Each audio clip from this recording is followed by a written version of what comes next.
sekolah kita ada formasi apa enggak, maka nanti kita bisa melihat pada lampirannya. Sehingga kalau misalkan teman-teman ingin mengetahui apakah di sekolah saya itu ada formasi apa enggak, baiklah sebetulnya Pemda kita ini sudah mengajukan e-formasi, yang mana nanti formasi yang diajukan akan kita bisa ketahui apakah sekolah kita nanti diberikan formasi ataukah tidak. Selanjutnya dari usulan formasi yang diajukan Pemda, nantinya secara resmi akan ditetapkan dari SK Pan RB yang seperti ini. Nah, pada video ini kita akan berbagi update informasi terbaru, yaitu 7 alur dan juga mekanisme penetapan formasi P3K 2023, baik itu untuk formasi P3K guru, formasi P3K teknis maupun juga formasi P3K nakes. Kira-kira sebenarnya apa sih, bagaimana untuk alur dan mekanisme penetapan kebutuhan formasi hingga nanti ditetapkan formasi final untuk pendaftaran P3K 2023. Silahkan simak video ini sampai selesai. Namun sebelum kita lanjutkan, perlu saya ingatkan, bagi teman-teman yang mungkin baru saja menemukan channel ini, silakan klik tombol subscribe-nya dan aktifkan notifikasi loncengnya, sehingga nanti jika ada update video terbaru, kalian tidak akan ketinggalan informasi.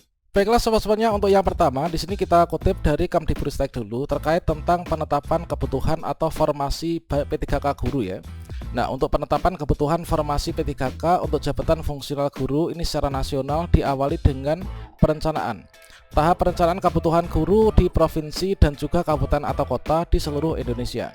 Kemudian perencanaan kebutuhan guru ini diperoleh melalui analisis beban kerja, sehingga diperoleh jumlah ideal guru pada satuan pendidikan di provinsi, kabupaten ataupun juga kota.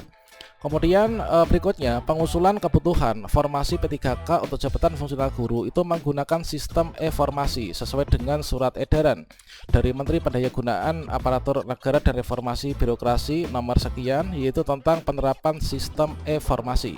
Jadi untuk pengusulan kebutuhan itu adalah menggunakan aplikasi e-formasi yang ada di masing-masing Pemda.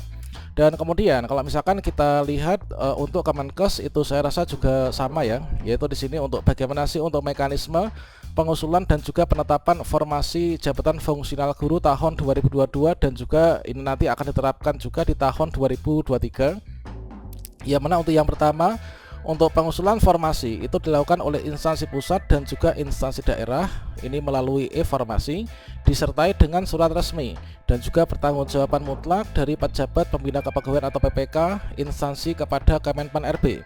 Kemudian pengusulan formasi ini berdasarkan pada kebutuhan prioritas atau SKM, kemudian kebutuhan real atau ABK dan juga kemampuan fiskal instansi. Kemudian formasi ditetapkan oleh Kemenpan RB ini berdasarkan dari usulan instansi di e-formasi. Kemudian sesuai hasil validasi dan juga rekomendasi dari Kementerian Kesehatan. Jadi kalau misalkan P3K nakes itulah rekomendasi dari Kemenkes, kemudian kalau misalkan P3K guru itulah rekomendasi dari Kemdikbudristek. Sehingga kalau misalkan kita melihat pada alur ini, maka nanti akan bisa jadi ya nanti untuk formasi nanti bisa bertambah dari usulan yang saat ini diajukan. Dan baiklah sobat-sobatnya, di sini terkait tentang pengajuan usulan formasi hingga nanti di sekolah kita itu mendapatkan formasi atau tidak pada seleksi P3K guru di tahun 2023 ini. Nah, di sini kalau misalkan kita melihat untuk alurnya ini adalah di tahapan seleksi ya. Untuk tahapan seleksi P3K baik itu jabatan fungsional guru, teknis maupun juga tenaga kesehatan ini alurnya sama. Untuk tahapan seleksi di sini adalah dimulai dari tahap perencanaan, kemudian pengumuman lowongan, kemudian pelamaran, kemudian seleksi, kemudian pengumuman hasil seleksi dan juga pengangkatan menjadi P3K. Yang masuk dalam kategori di tahap awal itu adalah di bagian perencanaan ya. Di perencanaan, kemudian nanti pengumuman lowongan.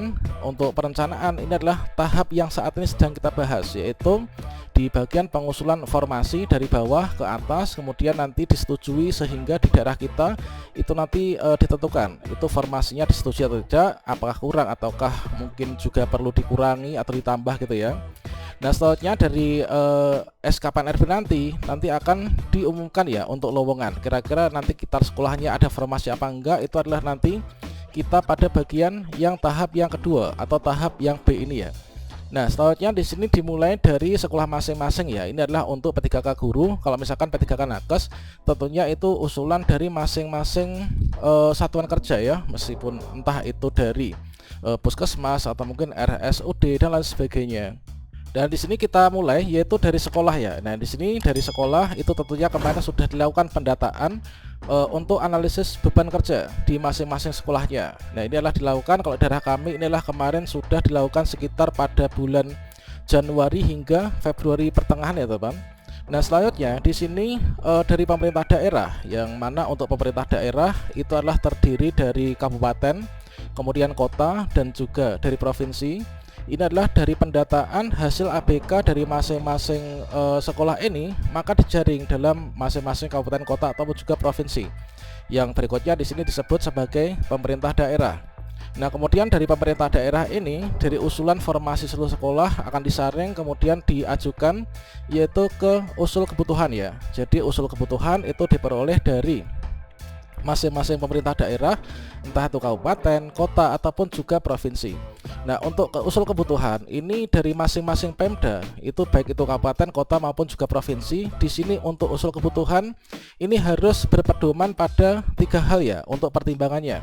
Nah, pertimbangan untuk usul kebutuhan ini adalah ada 3 ini. Yang pertama itu adalah kebutuhan prioritas, kemudian analisis beban kerja, dan juga kemampuan keuangan. Nah, kalau misalkan kita butuh daerah, kalau misalkan nggak bisa menggaji, itu kan nanti juga menjadi polemik juga ya di belakang harinya.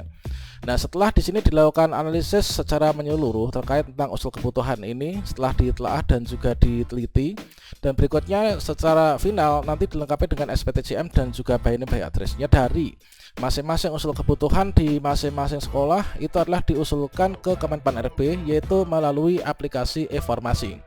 Nah, di aplikasi e-formasi nanti akan diambil ya dari Kemenpan RB. Nah, selanjutnya dari Kemenpan RB setelah mendapatkan usulan melalui e-formasi dari masing-masing kabupaten, kota, provinsi di seluruh Indonesia, berikutnya nanti akan dilakukan pertimbangan ya. Pertimbangan yaitu dengan masing-masing kementerian yang terkait. Nah, kalau misalkan dari sekolah atau dinas pendidikan tentunya nanti dari Kemdikbud ya. Nah, selanjutnya dari Kemenpan RB setelah nanti setujui, maka nanti formasi ini akan ditetapkan ya melalui SK penetapan. Untuk SK penetapan adalah seperti ini. Jadi formasi yang sudah final dari usulan kebutuhan formasi dari masing-masing Pemda yang sudah melalui penggodokan dari 3 hal ini ya, kemudian diajukan ke e-formasi. Kemudian di Kemenpan RB ini adalah ditelaah, digodok, kemudian dipertimbangkan dengan kementerian terkait.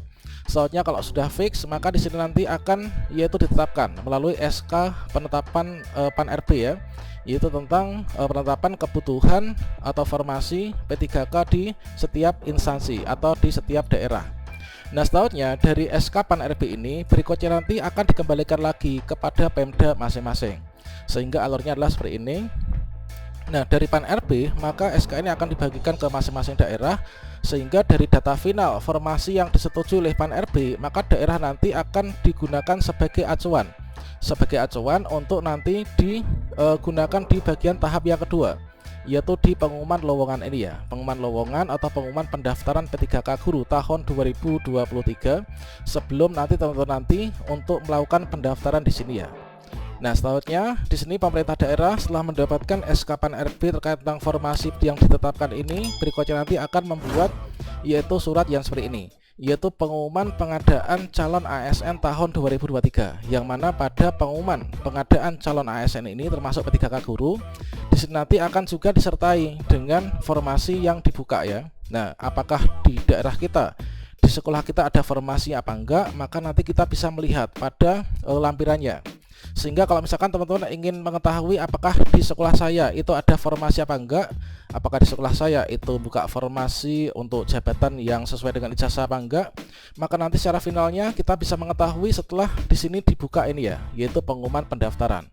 Tentunya juga selain itu kita juga bisa melihat nanti pada SK Pan RB ini ketika nanti sudah dikeluarkan untuk yang di tahun 2023 ini.